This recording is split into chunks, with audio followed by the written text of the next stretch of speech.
อันนี้มาเดี๋ยวจากล่าเลยเด้อมาเฮ้ยมานะมาโอ้ยน้ำว่ากระสั่นทางเบาเอาเชิกเด้อค่อยสิขอเติมน้ำมันรถให้แน่เพราะว่าทางเราก็ยังบ่มีรายได้เนาะได้บ่เตียงสะทบโอ้ใจเด้อค่อยเวียกมันพี่น้องโอกาสหน้าค่อยว่ากันใหม่นี่เนาะเดี๋ยวตัวนี้เมื่อต้อนลูกเด้อขนาดเด้อเฮาก็บ่มีแนวฝากแนวต้อนเด้อบ่เชิกเด้อโอ้เฮ็ดจังได๋กินมื้อนำทางบ่สิเลี้ยงข้าวเลี้ยงน้ำเพิ่นก็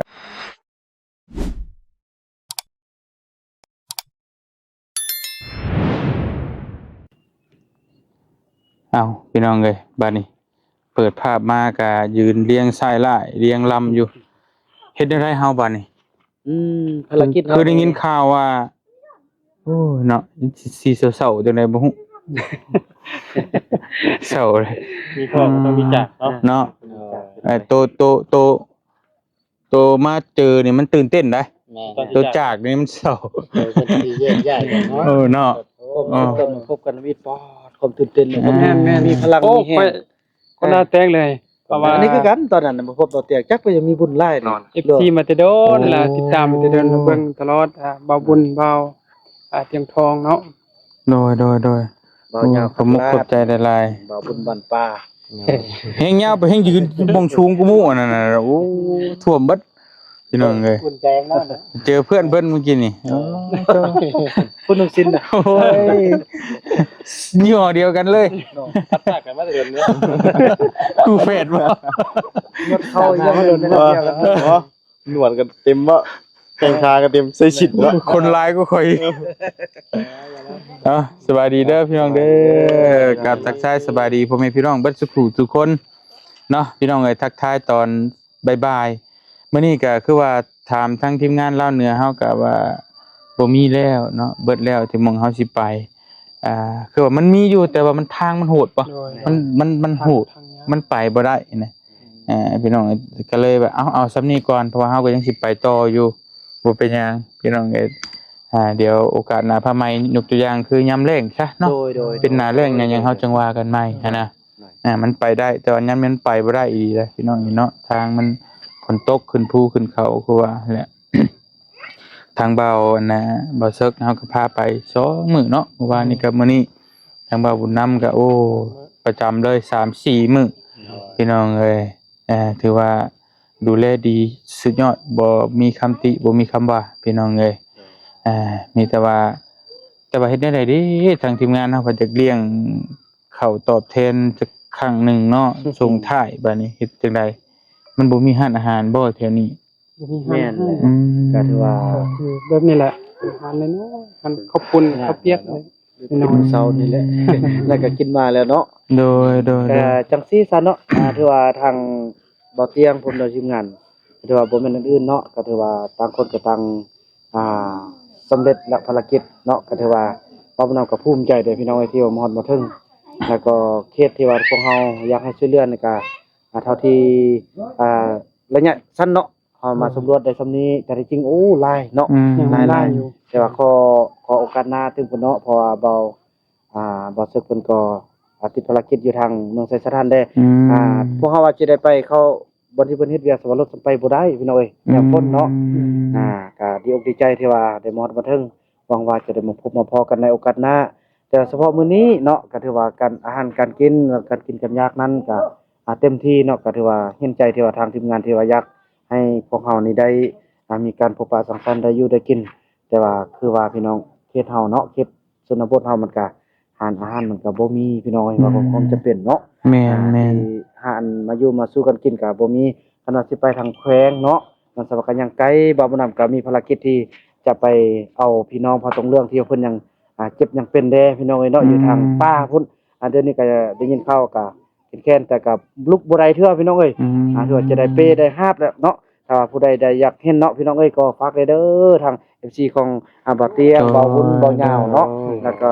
ทางทุกๆคนเนาะมีบ่าวบุญบ่าวยาวแล้วก็บ่าวท่านป้องบ่าวตูนซะบ่าวตูนประธานป้องเฮาเนาะพี่น้องเนาะโดยว่าฟ้าเข้าไปเบิ่งช่อง BN สลาวหรือว่าซองของบาบุญนำเด้อเนาะก็ถือว่ามันบุกเด้บัดนี้น่ะ เด้อ บุกขึ้นภูขึ้นผาอยากเห็นเราไปซ่องเบิ่งพี่น้องเอ้ยขึ้นภูขึ้นผา5ชั่วโมงพี่น้องไปฮอดพอตรงเรื่องเพราะอันนี้ก็เป็นจุดที่ว่าเขาจะมาอยู่ไกลที่สุดเด้5ชั่วโมงนี่นะคันหยุดบ่อนที่ว่าใกล้ที่สุดแล้วมัน3มื้อย่างไปจน โอ้ ถึงพี่น้องเอ้ยเนาะอันนี้ก็เป็นจุดที่ว่ามองที่สุด5ชั่ว โด โมง ยโดย แล้ว โด ก็ ย ดีอกดีใจที่ว่าได้ผู้จักฮักแพงแล้วก็ความเสียสละตัดสินใจของทีมงานสายบุญ โดย กลางตอนไตเนาะโดยเฉพาะก็คือนำพาโดยเบาเตียงทอง โดย เบานำก็เป็น FC มาแต่ดนแต่นาน แต่ตอนบ่มีซองเป็นของตัวเองพุ่นแหละพี่น้องว่าความจริงได้ โดย เห็นเพิ่นช่วงโควิดเนาะ โดย ช่วงโควิดก็บ่มีเวียกเฮ็ดก็ได้เบิ่งแต่โทรศัพท์ โอ้ เบาเตียงทองเพิ่นก็บ่มีหยังเฮ็ดก็ไปอันนั้นแหละ ไปถ่าย ไปถ่ายแล้วก็ได้เบิ่งกันนั่น โอ้ แหละ พอได้เบิ่งย้อนเนาะโควิดก็ได้ ได้ติดตามนำกันมาฮู้จักฮักแพงจนมาฮอดมา เอ ถึง อ คิดอยู่บ่ครั้งแรกคิดอยู่บ่ว่าสิได้มาเจอกันหั่นนะ บ่คิดเลย หลังจากที่เบิ่งนอนเบิ่งแล้วมันคิดอยู่ว่าสิได้เจอบ่คิดเลยเนาะ บ่คิดเลยบ่คิดว่า เออ แล้วก็บ่คิดว่าตัวเองจะเป็นYouTube เนาะ เออ บ่คิดว่าตัวเองจะเป็น YouTube แล้วก็บ่คิดว่าเพิ่นอยู่ในโลกโซเชียลที่ดังระดับนั้นแล้วก็เพิ่นบ่ได้มาดอกแบบนี้นะแล้วเพิ่นก็แล้วแบบว่ามาแบบบ่คิดเลยนะ โอ้ บ่คิดว่าสิมาเป็นทีมงานเดียวกันนะบ่คิดอันนี้แหละโชคชะตาวาสนาที่พวกเราสร้างบุญนำกันเนาะ โดย คือบางนำก็ได้บุญจากอิหยังได้จากการช่วยเหลือสาวกว่าชีวิตที่ว่าอยู่ในป่าออกมาใช้ชีวิตอยู่ในบ้านเนาะ โดย ที่ว่าอีหลักอีเหลือ3 ปีก่อนสิผ่านมาได้ก็อีหลักอีเหลือส่วนทางทีมงานไสบุญเฮาทางภาคกลางภาคใต้หั่นก็จะน่าจะแม่นได้บุญจากที่ว่าการเป็นสะพานบุญแล้วก็การช่วยเหลือจะได้มาพบพอกันชินเสมอกันแล้ว โด บาด ย นี้ แม่น ขอฝากเด้อเป็นลูกในบ้านเป็นหลานในซองนำเลยเนาะ โอ้ อันนี้บ่าวเซ็กเพิ่นก็ทีมงานของบ่าวบุญนำอยู่ภาคเหนือเนาะ บางประเทศนี่ก็ยังทันได้มีรายได้เนาะ ยัง ก็ถือว่าน่าเห็นใจพี่น้องเลยเพราะว่าเพิ่นนี่ก็คือเฮาฮู้กันแหละเฮายังบ่มีรายได้แหละมันการไปกันมามันก็ลำบากมันต้องมีค่าใช้จ่ายเติมน้ำมันเนาะแล้วมื้อนี้ก็เพิ่นก็พาเฮาไปเมื่อวานนี้เพิ่นก็พาเฮาไปอีกเนาะได้ อีกอย่างอันนึงก็ขอฝากน้ำตื้มขอเป็นตัวแทนของYouTube ทางภาคเหนือเฮาเนาะโดยเฉพาะคือแขวงสยามบุรีก็ถือว่าถ้าว่าทีมงานของพวกเฮาเนาะต้อนรับกลับสู่บ่ถูกบ่ต้องหรือว่าบ่เพียงบ่พอพวกเฮาก็ก็ต้องขอโทษขออภัยเด้อ โอ้โดย อภัยนำหลาย ดีเกินคาด ๆแม่น ดีว่าอันนี้เว่าจากใจเด้อบ่ได้เว้าแต่ว่าในกล้องในจอคือว่าดีรอพี่น้องอยู่เนาะเพราะว่าเฮาแทบสิบ่ได้ซื้อบ่ได้จ่ายหยังเลยนะ ตั้งแต่มา แต่แม่งกับข้าวกับน้ำห้องพักของเช้าคือบ่าวบุญนำจัดการให้เบิดเลย โดย คือว่าดีบ่มีหม่องติแล้วแหละเนาะถือว่านี่เว้าจากใจเนาะก็ขอบมุกขอบใจหลายๆเด้อเนาะบ่าวบุญนำไปให้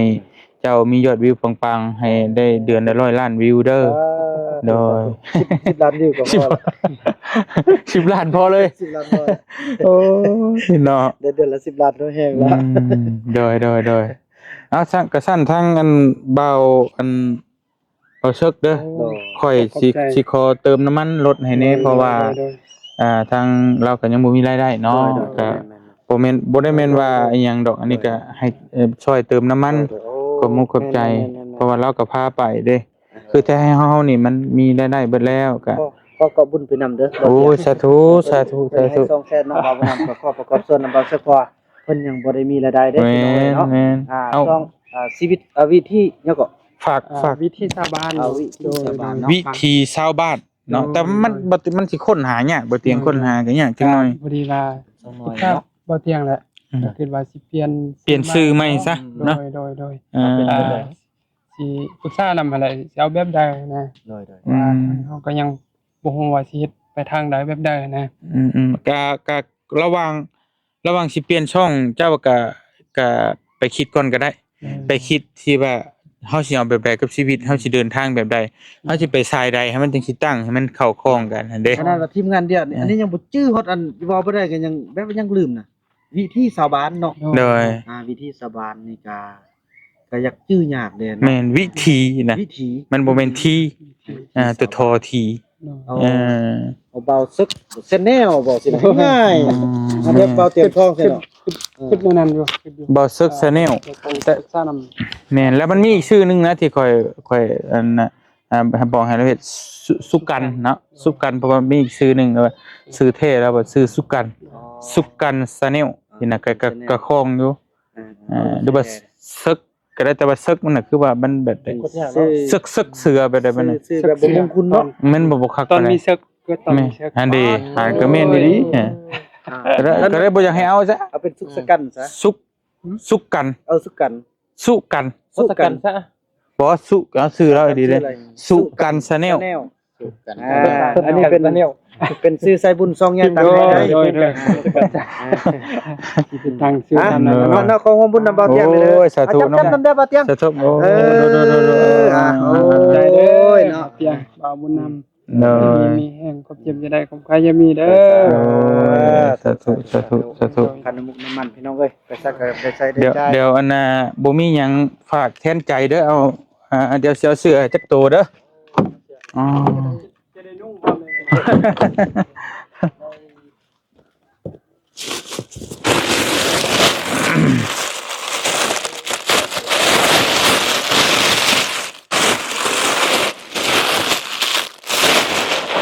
ตัวใส่เบอร์หยังเบาฮะเบอร์เอลบ่ดือเบอร์อิมบ่ลองเบิ่งก็ได้คนละ 3 มือบ่มี3 มือยอมเลยไปให้มือกอง3 มือบ่ได้แล้ว เฮ็ดจังไดก็ ว่าเพิ่นสิให้จับ บ่ให้อันนั้นน่ะจับให้ก็ได้บ่ตูนจับให้ก็ได้เฮ็ดได้เลย เบอร์ M น่าจะพอดีเนาะ เดี๋ยวๆเนาะ กองเลยเนาะ อันนี้เบอร์ยังบ่ ฮะ เบอร์ M โอ้น่าจะพอดีแหละ เดี๋ยว ครับในการที่จะได้ลำได้ลากันไปคนละที่คนละทางไปเวียกไผเวียกมันพี่น้องเอ้ยโอกาสหน้าค่อยว่ากันใหม่ทีนี้เนาะ เดี๋ยว ถ่ายรูปตัวนี้สิถ่ายรูปก่อน ถ่ายรูปกับให้บ่สึกแซนคลิปพี่น้องเนาะ โอ้ขอบใจบ่าวบุญนำ สองคน1 2ต่อมาอีกลูก มาบ่ยาว พอยาวบ่ได้ตำเฮือนจากบาตีมื้อนี้ เก็บกล้อง บ่ได้ตามเงินจักบาท ให้ขึ้นไปกันเถอะ2 บ่ยาวบ่ได้ตำเฮือนจากบาตี ใส่ลองเบิ่งดูใส่ลองเบิ่งดู เพราะว่าจะทำ สูดเลยก็ได้ อันนี้จะได้ใช่ กดทั้งกดบัดเดียวปั๊บบัดเดียวก็ได้ เพราะเจ้าของเฮือนพาตำนะเลยอยากทำมันผู้สูงเบิ่งเอาเพิ่นสินุ่งเลยพี่น้องเนาะ ลงซองกันเลยบ่ เดินได้ขั้นก็ได้เบ็ดจ้ะ อ๋อนะสิเป็นอยู่ ได้ละ โอ้ได้ ได้อยู่บ่ได้อยู่เนาะพอดีเป๊ะเลยเนาะว้าเธอเอามาสแคปให้นี่ มาบ่ยาว สแคปให้นี่ สบายได้ปูแต่ว่าอย่างยากนิดนึงเรื่องดัง จักบ่นี่ได้สบายแล้วกูปูแต่อย่างยากนิดนึง ยากว่าเขาตัดก็ สบายดีอยาก เวลาตัดต่อละยาก บ่ง่ายฟังยาก ทั้ เนาะ งมือบ่ได้ลงเลยบ่เพียง โอ้ เพราะมันได้โอนไฟก้อนเนาะโอนไฟเข้าก้อน ตกแหลบัน เนี่ยก็ค่อยก็บ่ได้ถ่ายได้ถ่ายเทื่อเดียวไปเบาะรถเอาไว้ถ่ายแต่สำหรับที่เฮาปีนผู้ปีนเขาได้ง่ายตัวนี้ คือค่อยนี่เหมาะสมแต่ว่าค่อยสมบ่มักค่อยลิ้นยากคือว่า เนี่ย ทายก็เล่นฮอนนิดเดียวก็ตัด แน่ป้าสามีแต่ล่ำลากันบัดนี้เนาะเดินทาง โดย กับทางบ่เตียงก็สิไปต่อทางสองเบาเฮาก็เดี๋ยวสิเอาขนมให้กินน้ำทางก็ได้เบาฮะโดย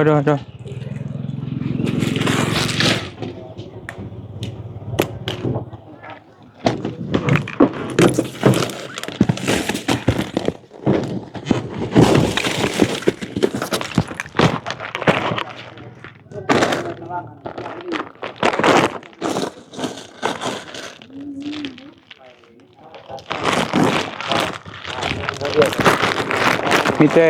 เมื่อต้อนลูกเด้อขนาดเด้อเฮาก็บ่มีแนวฝากแนวต้อนเด้อบ่ซึกเด้อโอ้เฮ็ดจังได๋กินมื้อน้ำทางบ่สิเลี้ยงข้าวเลี้ยงน้ำเพิ่นก็เวลาบ่ลงบ่หลายเนาะพี่น้องเนาะเอาโอกาสหน้าเนาะ โดย สิได้พบกันอีกอยู่ดอกพี่น้องเอ้ยในใดก็ตกแรงตกไข่ก็จังว่ากันโอ้งามเนาะโปรโมทให้เด้อ โอ้เด้อ พื้นละ200,000กีบเนาะ 200,000กีบ พี่น้องเอ้ย FC ของบ่าวนำผู้ใดอยากได้ อยากไปส่วนไปใส่เนาะเอาสิริมงคลพี่น้องเอาบุญเอากุศล สิริมงคล ก็อย่าลืมเด้อพี่น้องเอ้ยพื้นละ200,000กีบเนาะติดต่อหาบ่าวผู้นำก็ได้เนาะ โดยได้ ส่งให้ถึง โด ที่เนาะ ย พี่น้องเนาะ เอาขอมุกขอบใจอีกเทื่อเด้อโดยไปบ้านนี้มาจากล่าเลยเด้อบ้านนี้โตพี่น้องเอ้ยเจ๊สึงเลยโอ้ป้าเลย ดีใจพี่น้อยบ่ซักมากอดกันมารวมตัวกันให้มันเป็นอันหนึงอันเดียวกันเด้อ มาเฮ้ยมา นะ มาโอ้ยน้ำว่าโอ้ยมินเหือไพ่นี่ค่อยนี่แหละบ่หยอกเลยบ่หยอกหอมแล้วเป็นเมนที่ว่ากอดลาจักไหนลุ่มรวยลุ่มเอาทีละคนแล้ว กดทีละคนซะ เอาทีละคนเนาะ โอ้ยมันรถจักได้อยู่ เอาค่อยก่อนเด้อ โอเคโอ้ย เดินทางปลอดภัยเด้อบ่เตรียมเด้อโดย ต้อนรับเป็นอย่างดีเลย โดย ชุดยอดขอบมุกขอบใจได้หลายพี่น้องเอ้ย โดย เดี๋ยวได้ช็อตบ่ นะ โอ้ยก็มาบแล้วโอ้ย ขอบใจเบอร์เตียง โอ้ยขอบใจได้หลายพี่เด้อขอบใจ คำไม่พูด ลูกชายค่อยพุ่งๆยาวๆแบบนี้เด้อ คิดฮอนเบอร์เตียงอะไรบัดนี้ โดยโทรหาก็ได้เนาะเดี๋ยวเอาแอปได้เอาแอปเอาได้โทรดินนำกันเด้อ เที่ยวไปดินะ มาบุญนะโอ้ช้ำกันได้บ่ตูนกับอันนี้ช้ำกัน น้ำหนักจะกิโล มีแห้งอยู่ดีมีแห้งพอค่ะ โอ้น้ำหนักเสมอ ชั่วมือเลย ว่าเด้อก็ดีบ่ ตีมวยเลยพอดีเลยน้ำหนัก พอดีเลย น้ำหนัก65 65คือกัน ทำกัน เท่าไหร่ นะก็ มาคบกัน1 2แม่น60 เม็ด60ชนกันนี่เก่งเลยอยู่กันได้คล้ายๆกันเลยโค้งหน้าโค้งเงี้ย มันคือบ่เห็นอย่างนั้นนะเห็นบ่ พอบ่เห็นแต่ได้อยู่ มันได้ของให้นึง โอ้พี่น้องเอ้ย ได้จอมัน บ่เห็นแต่ได้โจมันดับสิแต่มัน ทางไงกันเด้อ คนผู้ชคนยังนี่โอ้ยยังนี่โอ้เด้ออันนี้มันอันไอ้ที่ง่ายของมัน โดย ไอ้ตีเอ้ย เดินทางปลอดภัยกันทุกคนเนาะ เด้อไป ใจที่มาเยี่ยมมายามเด้อ กันคือกัน กัน จะได้ใครจะมีเด้อ โดยในใดโทรหากันเด้อไปซะพี่น้องเอ้ยขอตัวเดินทางก่อนเด้อบัดนี้เด้อเฮาก็สิไปต่อทางบ่าวบุญนำทางบ่าวซึกก็สิกลับบ้านเนาะก็ไปทำธุรกิจหรือว่าภารกิจภายลาวพี่น้องเอ้ยตามอัธยาศัยจังหวัดขึ้นมาดำนาเล่นดำนาอยู่บ่นี่ป้าให้เมียดำนาผู้เดียวแล้วก็บาปด้วยเนาะโอ้ยพี่น้องเอ้ยรู้ตัวดาวยังไงก็ขอบใจเด้อบ่มีคำอื่นมากกว่าขอบใจเนาะต้อนรับเป็นอย่างดีอบอุ่นแฮงพี่น้องเอ้ยสำหรับคลิปนี้ไปก่อนเด้อพี่น้องเด้อเดินทางไปต่อเฮากะอยู่ดีมีแฮงเบิดสุขทุกคนเนาะสบายดีเด้อพี่น้องเด้อไสยะ FC ไสยะบ๊ายบาย